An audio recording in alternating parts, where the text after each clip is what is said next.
আল্লাহর দেওয়া এই ইসলাম এবং কালেমার পাওয়ার পৃথিবীর শুরু থেকে নিয়ে আমাদের নবী আসা আগ পর্যন্ত আল্লাহ বিভিন্ন দায়িত্বশীল নবীদেরকে পাঠিয়েছেন। যুগে যুগে নবী এবং রাসূল পাঠিয়েছেন।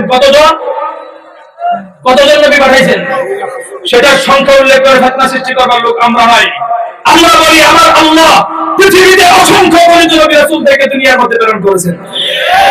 কিন্তু প্রত্যেকটা নবীরা আসবার পরে আল্লাহ কোন নবীকে কোন গ্রামের জন্য পাঠিয়েছেন, কোন নবীকে কোন একটা শহরের জন্য পাঠিয়েছেন, কোন নবীকে কোন একটা রাষ্ট্রের জন্য পাঠিয়েছেন, কোন নবীকে কোন একটা উপত্যকার জন্য পাঠিয়েছেন। পাঠানোর পরে প্রত্যেকটা নবীদেরকে বলে দিত, ওগো নবী তোমাদের দাওয়াতের সীমানা হচ্ছে এ পর্যন্ত, ওগো নবী তোমার দাওয়াতের সীমানা হচ্ছে এ পর্যন্ত, এর বাইরে দাওয়াতের কাজ করার কোনো সুযোগ নির্ধারণ করে দিতে আবার বলে দিতেন, খবরদার নবী তুমি একা দাওয়াতের কাজ করবা, তোমার উম্মত দাওয়াতের কাজ করার কোনো সুযোগ নাই। কালেমার দাওয়াত দেওয়ার সুযোগ শুধুমাত্র তুমি আর আমি মুহাম্মদের উম্মত হিসেবে পেয়েছি। আওয়াজ করে বলো আল্লাহু আকবার। এই যে